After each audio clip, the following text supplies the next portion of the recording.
ఒకప్పుడు ఆ గ్రామంలో ఈర్ష, ద్వేషం, రాగ ద్వేషాలతో రగులుతూ ఉండేది. అవధూత్ మహారాజ్ రాకతో ఇప్పుడు ఆ గ్రామం ప్రేమ, శాంతి, ఆధ్యాత్మిక శోభతో, పాడి పంటలతో విరసిల్లుతూ భక్తి పారవశ్యంతో పలు గ్రామాలకు ఆదర్శంగా నిలుస్తుంది. నిర్మల్ జిల్లా సారంగపూర్ మండలంలోని ప్యారామూర్ దత్తాశ్రమం గురించి మనం ఈ వీడియోలో పలు ఆసక్తికర విషయాలు తెలుసుకుందాం.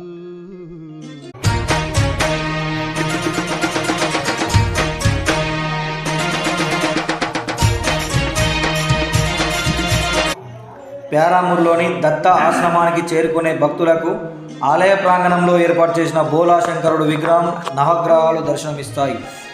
అక్కడే ఉన్న చెట్టుకు సంతానం లేని వారు కోరుకుంటే సంతాన ప్రాప్తి కలుగుతుందని భక్తులు ప్రగాఢంగా నమ్ముతారు. అవధూత్ మహారాజ్ గారు నిర్యాణం చెందిన తర్వాత ఆయన భక్తులు ఏర్పాటు చేసుకున్న ఆయన ప్రతిమ ఆలయంలో ఆధ్యాత్మికంగా ప్రశాంతతను చేకూరుస్తుంది. ప్రతి ఏటా దత్త జయంతి నాడు ఆయనను స్మరించుకుంటూ పెద్ద ఎత్తున అన్నదాన కార్యక్రమం, ఉట్టి కొట్టే కార్యక్రమాన్ని నిర్వహిస్తారు. ఈ కార్యక్రమానికి భక్తులు నిర్మల్ జిల్లాతో పాటు ముంబై, పూణే లాంటి ప్రాంతాలలో అధిక సంఖ్యలో ఆయనను దర్శించుకుంటారు.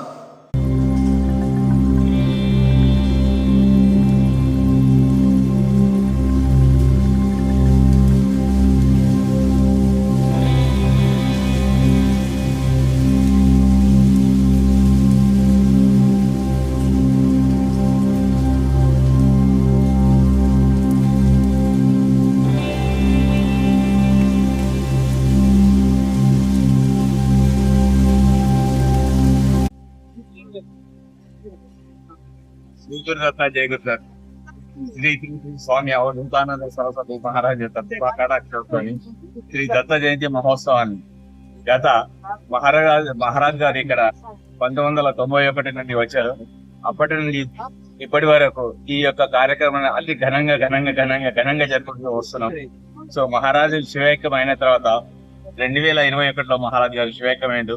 ఆ తర్వాత కూడా ఈ మూడవ సంవత్సరం మహారాజు గారు లేరు అనే యొక్క బాధ మాత్రమే ఉంది, కానీ భౌతికంగా వాళ్ళు లేరు. కానీ వారు అంటే ఆధ్యాత్మికంగా ఎక్కడ చూసినా కానీ వారి యొక్క కృపా కటాక్షం అనేది మేము చేస్తున్న పనులలో ప్రతి పనుల్లో కూడా మహారాజు ముందర ఉండి నడిపిస్తున్నారు. అందులో ఈ గ్రామ ప్రజలు, ఇక్కడ భక్తులు, అవధూతానంద సరస్వతి మహారాజు యొక్క పరివారం ఏవైతున్నారో వాళ్ళందరూ కూడా ఒకటి సంఘటితంగా జరిగి ఈ యొక్క మహోత్సవాన్ని చాలా ఘనంగా జరుపుకుంటున్నారు. మహారాజు యొక్క శుభాకాంక్షలతో చెప్పుకోవాలంటే, ఆయన యొక్క లీలలని చెప్పాలంటే ఎంత చెప్పినా తక్కువగానే ఉంటుంది.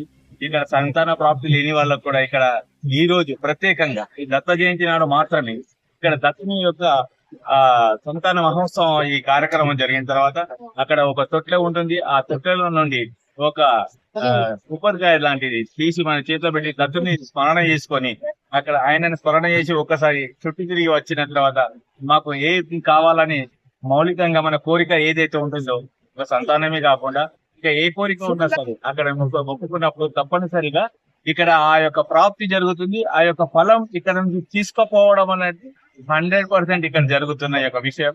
ఇది భక్తుల యొక్క ప్రగాఢ నమ్మకం.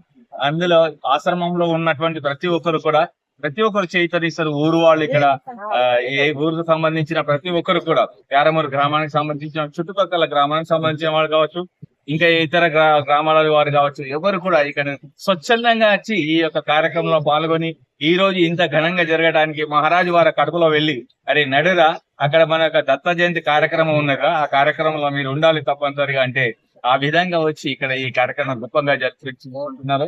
అదే విధంగా నేను కూడా దాదాపు ఈ ఆశ్రమానికి చాలా దగ్గర వాడిని. నేను నిన్న హైదరాబాద్ లో ఉన్నాను, అయినా గాని అరే నువ్వు వచ్చేసారంటే ఈ సమయం నాకు లేట్ అయింది అని ఆయన ఇప్పుడు ఇందులో ఈ కార్యక్రమంలో పాల్గొనే భాగ్యం నాకు దొరికింది. ఇలాంటి యొక్క భాగ్యం ఈ యొక్క ప్రజలకు కలిగించినందుకు మహారాజ్ యొక్క కృపాకటాక్షాలు వారికి, వారి కుటుంబ సభ్యులకి, వారి పిల్లలకు అందరికీ కూడా చల్లగా ఉండాలని మనసావాచ కర్మణ ఆ మహారాజు యొక్క కృపాకటాక్షాలు వాళ్ళందరిపై ఉండాలని, పేరు అందరికి ఉండాలని వేడుకుంటూ ఈ యొక్క దత్త జయంతి యొక్క మహోత్సవంలో పాల్గొన్న ప్రతి ఒక్కరికి కూడా అభినందనలు తెలియజేసుకుంటూ సెలవు తీసుకుంటాం.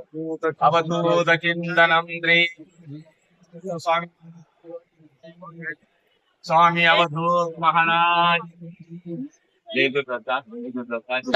20 సంవత్సరాల నుండి శ్రీ దత్త జయంతి బ్రహ్మోత్సవాలు మా ప్యారామూర్ గ్రామంలో అంగరంగ వైభవంగా ప్రారంభమవుతున్నాయి. మా ఆదిలాబాద్ జిల్లాలోనే కాకుండా నిర్మల్, అలాగే మహారాష్ట్ర, అలాగే గుజరాత్, గోవా నుండి కూడా తండోపతండాలుగా వేల సంఖ్యలో భక్తులు ఇక్కడ రావడం జరుగుతుంది. గత ఇక్కడ 8 రోజులు అనగా వారం రోజుల పాటు దత్త జయంతి బ్రహ్మోత్సవాలు, దానిలో భాగంగా సాయి పారాయణము అండ్ గురుచరిత్ర పారాయణము రెండు కూడా 7 రోజుల పాటు భక్తులు పారాయణం చేయడం జరుగుతుంది. ప్రతిరోజు కూడా ఉదయం అల్పాహారం ఉంటుంది, ప్రతిరోజు కూడా మహా అన్నదానం జరుగుతుంది. ఆఖరి రోజు అనగా దత్త జయంతి, దత్త పౌర్ణమి అని ఆఖరి రోజు మహా అన్నదానము, అలాగే దత్త జననం ఉంటుంది. తర్వాత మహారాజు గారికి అభిషేకము, అలాగే సాయంత్రం మహా పల్లకి సేవ ఉంటుంది. గారు అవధూత మహారాజు గారు 6 సార్లు పులిగండ చేయడం జరిగింది. అప్పుడే మహారాజు గారిని పులిగండ స్వామి కూడా అనడం జరిగింది. 6 సార్లు అంటే దాదాపుగా ప్యారమూర్ నుండి షిరిడి వరకు, అలాగే ప్యారమూర్ నుండి దత్తు మహోర్ వరకు, అలాగే బాసరు, అలాగే తాడ్వాయి, వెమ్లవాడ మరియు ధర్మపురి 6 సార్లు పులిగండ చేయడం జరిగింది. ఆఖరిసారిగా మన తెలంగాణ రాష్ట్రం కొరకు కూడా నిర్మల్ వరకు మహారాజు గారు పౌనదండ యాత్ర చేయడం జరిగింది. శ్రీ దత్తా జయగురు. ఇంత చెప్పినా కూడా తక్కువనే. ఏం చేసినా ఎంత ఆయన గురించి ఇప్పుడు ఒకప్పుడు మా ప్రారంభం ఎట్లుండదు కదా సార్, #1 గుండా ఊరు మా ఊరు ఇయ్యాల #1 పొజిషన్ లో ఉన్నది. ఎందుకు మహారాజు ఎప్పుడైతే ప్రాణం పెట్టిండా ఇప్పటి నుంచి మా ఊరు ఇలా దేశమానంగా ఇదైపోతుంది, వెలుగొందిపోతున్నాడు. ఆయన ఫస్ట్ షిరిడికి అటు వెళ్ళటం కానీ చేసిండు, అవన్నీ చేసిండు. మళ్ళా ఆయన మహిమలు వర్ణనాతీతం స్వామి. ఏం చెప్పినా కూడా మనము తక్కువే. ఈయన గురించి ప్రత్యక్షంగా మేము చూసి ఉన్నాం కూడా, కొన్ని మేము కన్నెండా మేము చూసినాం కాబట్టి కొన్ని నంబరు అంటే ఈ రోజులలో ఇవి ఉంటాయా అని అనుకుంటారు ఉన్నారు. అయినా కానీ మేము ఇట్లను స్వయంగా చూసినాం కాబట్టి మేము ఆయన ఒక దేవుళ్ళ లెక్కన కొలుస్తాం తప్ప ఒక మనిషి రూపంగా మాత్రం మేము ఊహించాం. అంటే మేము అయితే అట్లా అనుకుంటాం సార్. ఊరోళ్ళు ఇప్పటికీ మంచిగా మా ఊరు అసలు పైసలకు బాగా కొదువు.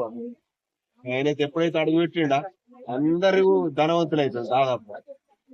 ఓడింట్లా ధన్యం అనేది లేకుండా అయిపోయింది. అటువంటి ఇదైంది. వాకైతే మేము మహారాజులు ఒక దేవుళ్ళ లెక్కన కొలుస్తాం అంతే, ఇంకోటి ఏం లేదు.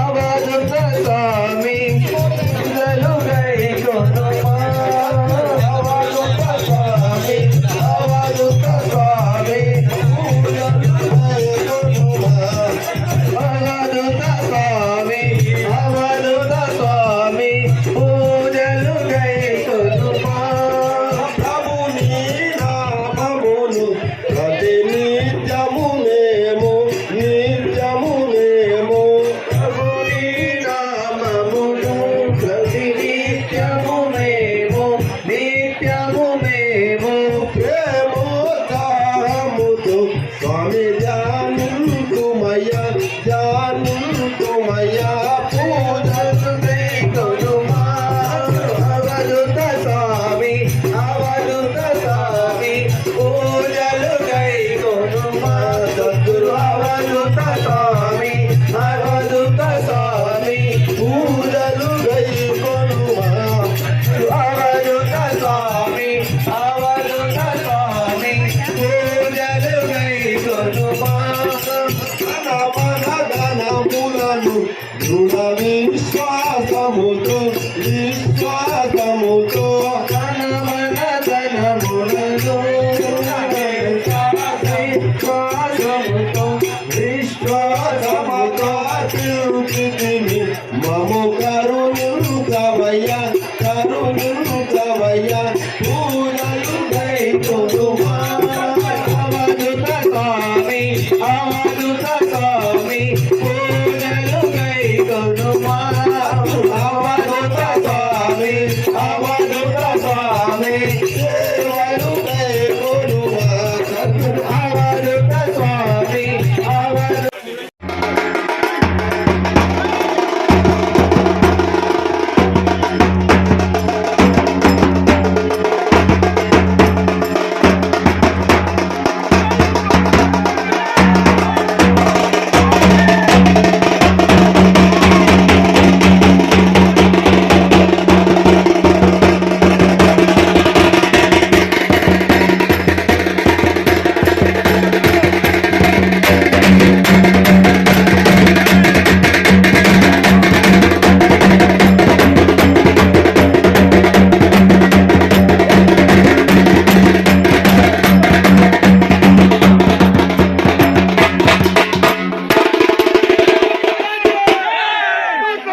ఇదే దత్తక్షేత్రము